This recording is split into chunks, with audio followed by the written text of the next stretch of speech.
Salve, salve, alunos do CEPLAC, tudo bem com vocês? Aqui quem fala é o professor Daniel. Fiz esse vídeo para a gente fazer uma revisão aí de antiguidade clássica.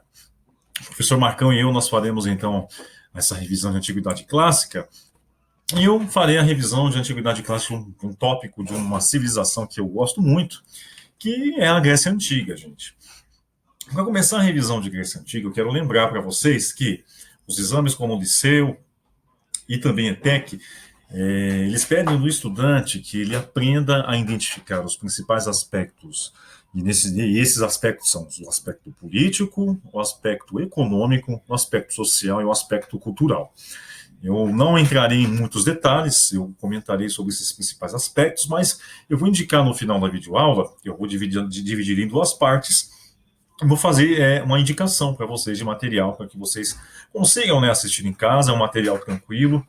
E aí cada um, de repente, que quiser se aprofundar um pouquinho mais em algum aspecto ou outro, principalmente nos aspectos culturais, fique à vontade, pode fazer isso, e eu acho que é interessante para que você agregue mais conhecimento, e eu acho que é muito interessante todo mundo fazer isso, tá bom, gente?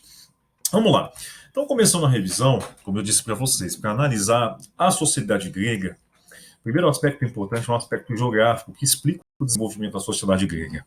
Então, a gente tem que anotar, aí, anotem no caderno, que a principal característica que influenciou decisivamente no desenvolvimento da economia e no desenvolvimento de um aspecto político.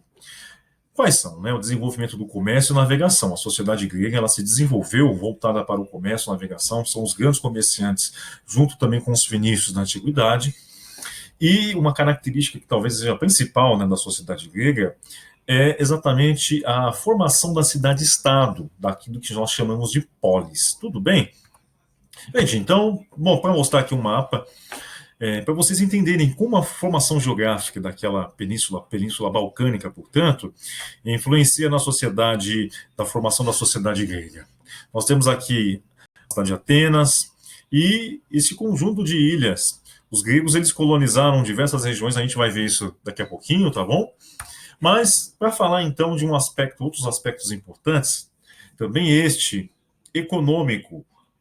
Então, a sociedade grega ela entra naquela classificação que eu já expliquei aí presencialmente para vocês no modo de produção escravista, ou seja, a base do trabalho, onde recaía o trabalho, ou seja, as atividades ligadas ao trabalho, as atividades, boa parte das atividades que eram feitas, por exemplo, seja ela o artesanato, as pessoas que de fato estavam ali envolvidas nas atividades do dia a dia, que hoje nós classificamos como trabalho, eram os escravos. E como é que eles faziam escravos?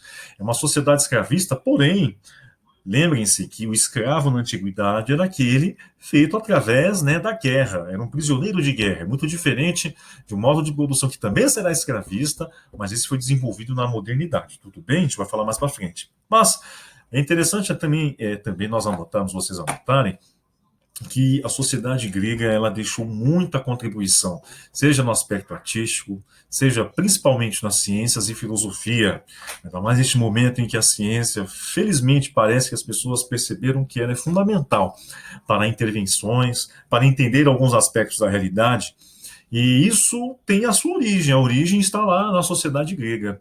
Porque filosofia e ciência, elas nascem nessa sociedade que começa a investigar mais atentamente a realidade, ela não aceita mais aquelas explicações mitológicas, beleza? Então vamos lembrar que as fases, como dividimos a sociedade grega, né, historicamente. Lembrando que as fases históricas, período pré-homérico, eu não falei isso para vocês, mas lembrem-se que eu comentei. Período pré-homérico é um período no povoamento, ou seja, na chegada daqueles homens que deixaram o nomadismo. Lembrem-se do que eu falei lá para a história, aquela transição ela não ocorreu ao mesmo tempo em todos os lugares. Na Mesopotâmia, ela ocorreu devido ao surgimento da escrita, também surgiu na sociedade ali do Antigo Egito, eu falei para vocês que também na China e também na Índia. Mas a sociedade grega ela se forma a partir do ano de 2800 a.C., e até o ano de 1100 é o período do povoamento. Nós chamamos esse período de pré-homérico. O período homérico é o período mitológico, aquele período dos grandes poemas que Eles estão, por exemplo, na Ilíada, que narra. E por que eu falo narrar? Porque são mitos, né? Uma sociedade. Por que nós falamos mitológica? Porque o mito, né? O mito da formação da sociedade grega, está retratado nesses grandes poemas, esses poemas épicos. Um deles é a Ilíada, que narra a guerra de Troia. E por que a importância, né, de uma dessas narrativas? A importância do poeta Rapsode, Homero é um deles, existiam outros, mas o poeta Rapsode é aquele que se cria que ele era um enviado dos deuses, ele era um escolhido, aliás. Dizem que os deuses escolhiam e os levavam para que observasse os fenômenos, guerras, alguns acontecimentos como a formação do mundo. Então, o poeta narrava e as pessoas paravam para ouvir. Ok? Então a Ilíada narra a guerra de Troia e a Odisseia é o retorno de Odisseu, um grande herói que contribuiu muito aqui para que os gregos ganhassem, né, a guerra e derrotassem Troia. Ulisses é a tradução romana, Odisseu é aquele grande herói que inventou o famoso cavalo de Troia. Tudo bem, gente? Período arcaico, período da formação da polis. Não preciso falar mais nada, é o período da formação das cidades-estado. Período clássico é o período do auge, mas no final do período clássico também temos a decadência, né, da sociedade grega. Auge da polis, sobretudo porque um cara chamado Clístenes, ele vai em fazer reformas na sociedade ateniense, e ele é o famoso pai da democracia. E nós temos também a sociedade espartana atingindo o seu auge. O auge dessas duas cidades-estados gerará uma rivalidade que vai ocasionar a famosa Guerra do Peloponeso, e, portanto, nós temos aí a decadência. A decadência, ela se inicia pelo período homérico, o período helenístico, perdão. O período helenístico, porque este nome é a junção da cultura oriental com a cultura grega, feita por Alexandre. Alexandre, que é o principal nome, Alexandre o Grande, o principal nome do período helenístico. Mas vamos lá, gente, falar um pouquinho sobre o período pré-homérico. Como eu falei para vocês, é o período de formação da sociedade creto-micênica.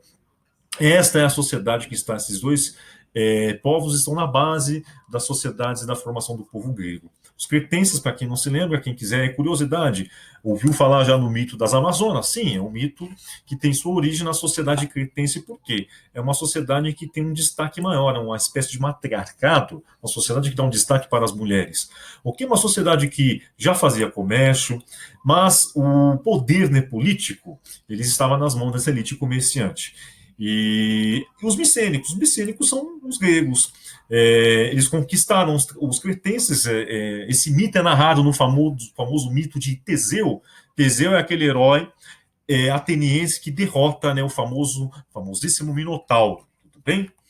Período pré-homérico, gente, como nós falamos, é o período onde esses povos, diversos povos que formaram a civilização grega chegaram, entre eles os aqueus, os eólios, jônios e dórios. Os dórios, destaque, era um povo violentíssimo, utilizava-se da violência. Os dórios, por exemplo, para quem quiser tiver curiosidade de assistir a série aí que eu vou indicar, vocês vão falar, por exemplo, de Menelau, de Agamenon, que são reis dórios, violentíssimos, e os dórios estão na base do povo espartano. Os espartanos terão como sua origem, né, seus antepassados serão os dórios. Os aqueus serão os antepassados, portanto, dos atenienses. E é neste período que ocorre a primeira diáspora. Isso é importante. Essa diáspora, Ilhas do Mar Egeu e Ásia Menor, é essa povoação dessas regiões. Povoação dessas regiões e do Mar Menor e da Ásia Menor, que é essa costa aqui do que nós chamamos hoje de atual Turquia. A sociedade grega, ela vai se espalhar por essa região. Tudo bem, gente? Olha aqui. Um mapa melhor. Então, essa primeira diáspora, Grécia em 750. Com 750 já está no período homérico. Então, período homérico, como eu falei para vocês, ele vai concretizar esse domínio dessas regiões, entre eles a Ásia Menor, o Mar Egeu. E aqui nós vemos já o surgimento de algumas regiões importantíssimas. Aqui a região do Peloponeso, onde se desenvolverá a sociedade espartana, e aqui outra região, a região que se formou Atenas, olha a ilha de Creta. Aqui, beleza, gente? Período homérico, como eu falei para vocês, pela ausência, pelo fato de nós não termos registros escritos, não havia escrita naquele período na sociedade grega, é uma sociedade que nós temos como o único registro são os dois grandes poemas, a Ilíada e a Odisseia. Mas é a formação do período homérico, nós temos a formação já do aspecto social. Olhem só como foi, né, se formou a sociedade grega. Se formou através de gêneros, é uma organização básica familiar, organizada dessa maneira, gente. O pater é o líder. E a hierarquia, portanto, é o grau de parentesco com o pater. Portanto, os filhos mais velhos têm mais poder que em relação aos filhos mais novos. A terceira geração, neste caso os netos, tem menos poder do que em relação aos filhos do líder, filhos do pater, e aí por diante. A propriedade ela é coletiva, mas tem como líder o pater, não é dele única e exclusivamente, é uma propriedade do genus. O aumento populacional nos genus, obviamente, resultou em guerra, porque um genus que vai crescendo, ele vai, a gente fala, né, na brincadeira, na gira, vai crescendo, vai virando zóio de Lula, vai crescendo o zóio, vai crescendo o olho, ocasionalmente vai ter que entrar em conflito com outros genus, né? E a reunião, a união dos genus, que é uma maneira de você se defender, se proteger melhor e também atacar, né, conseguir mais terras, mais poder, a união de genus nós chamamos de frátrias, e a união de frátrias em tribos. A união das tribos, portanto, dá origem ao demos. Demos é a base sobre a qual vai recair, por exemplo, todo o sistema político grego. E neste início nós temos o líder, né, dessa polis, que é a base da polis. Então ela tem como base o demos, o povo, essa noção de povo tem essa origem. Nós temos como líder o basileu. O basileu é uma espécie de rei. Período homérico, olha só, gente, o aspecto social, formação da sociedade grega. Ela é formada pelos eupátridas. Os eupátridas são aqueles que têm as melhores terras. Como assim melhores terras? Vamos voltar aqui, gente, uma região toda acidentada. Imagine você ser um grande proprietário, uma região que tem pouca terra. Então você tem ali um papel de destaque na sociedade, você é um bem-nascido. E tem os georgóis. Os georgóis são os pequenos agricultores, aqueles que vão chegando depois, vão ficar com as piores terras. Tetas são os marginalizados, geralmente são os sem terras. Os marginalizados aqui a gente poderia classificar também aqui um pouquinho como os escravos aqui abaixo, fazer uma base um pouco maior, mas respeitando a classificação, nós podemos colocar escravos como os marginalizados também. Tudo bem?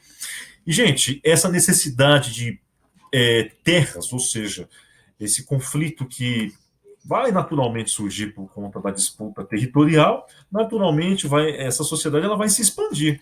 E ainda no período homérico nós temos então, portanto, a segunda diáspora, onde os gregos conquistaram a região da Magna, chamarão, né, essa grande região aí povoada, colonizada pelos gregos de Magna Grécia, e eles chegaram até a Península Ibérica. Tá bom? Essa Magna Grécia, quando eles conquistam, por exemplo, o sul da Itália, ali, a ilha da Sicília, beleza? Olha como ficou então a região da Magna Grécia, gente. Ou seja, era uma região que teve como início a península, essa região, e ela foi se expandindo. Ok? Muito bem. Para vocês verem, eles entraram em contato até com a civilização egípcia. Heródoto, por exemplo, vai narrar, né, não narrar, já é um pai da história, vai comentar, né, vai falar que o Egito é a dádiva do Nilo, essa frase é de Heródoto. Nós temos aqui, gente, também a formação do período arcaico. E sobre o que podemos falar do período arcaico, gente? É um período muito importante na formação, consolidação das cidades-estados, da polis. A evolução geral da polis, gente, e ela foi uma geral. Eu classifiquei aqui, né? Fiz essa classificação, porque é uma classificação que nós também não podemos generalizar.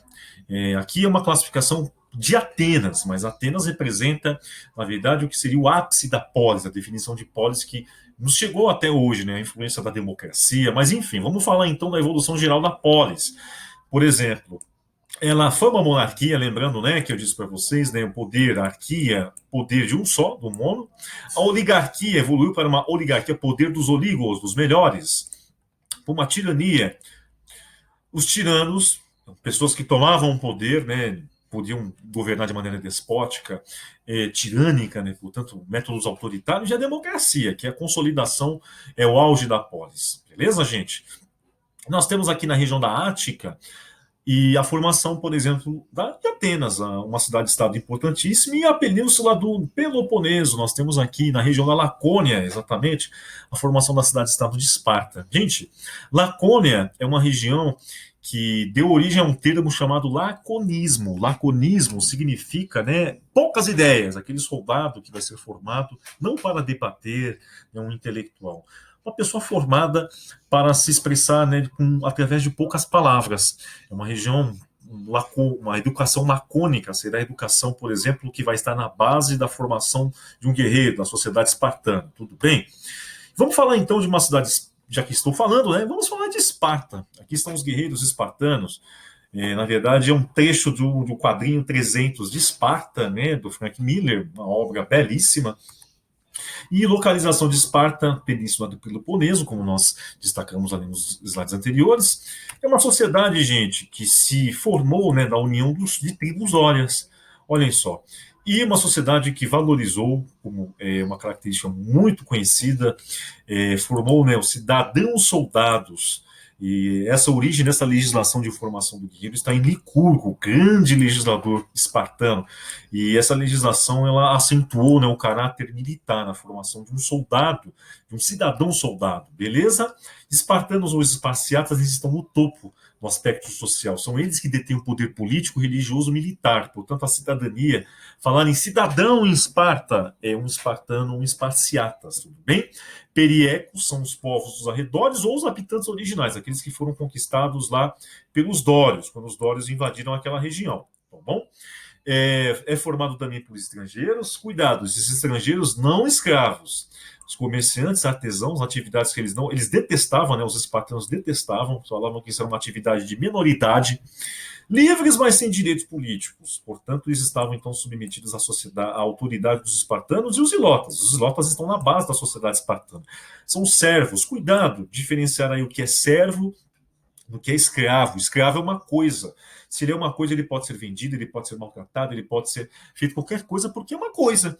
E um servo, ele tem, na verdade, ele não tem direito político, mas ele tem, na verdade, um papel de servir ao Estado, de servir, por exemplo, aos espartanos, nesse caso.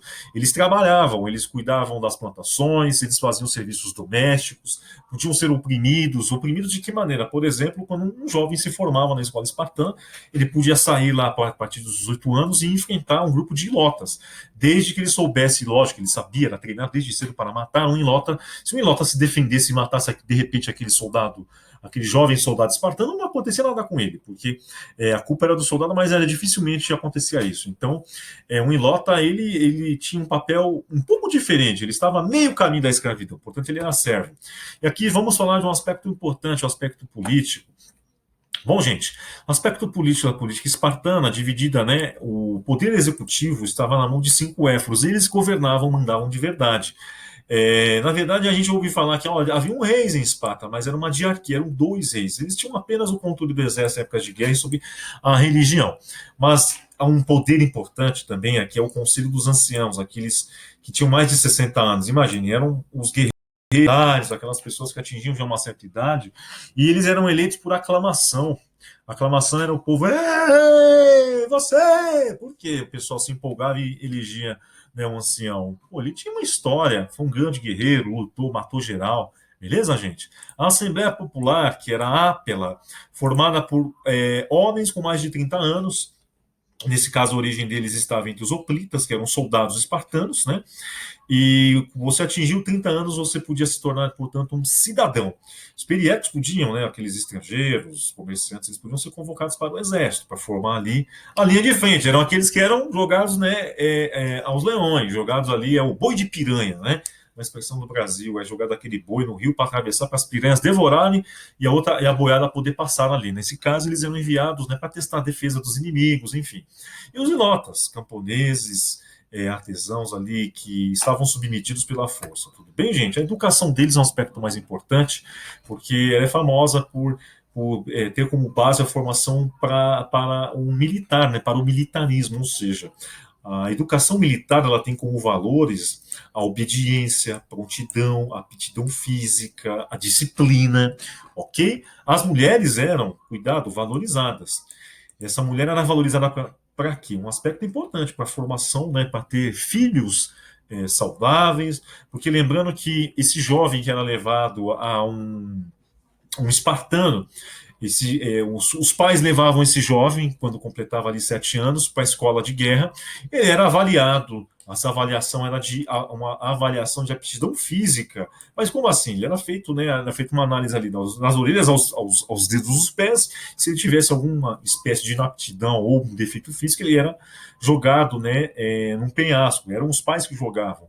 Olha só, então por isso que a mulher tinha que treinar, ter uma valorização nesse sentido físico, né, dos aspectos físicos também, porque a educação, né, a formação de um cidadão, de um espartano, ela era voltada para que esse soldado obedecesse, estivesse pronto a qualquer momento para enfrentar, né, os inimigos, uma guerra qualquer, e deveriam estar ali prontamente, né, fisicamente aptos para enfrentar qualquer problema, qualquer guerra, tudo bem? Ok, gente?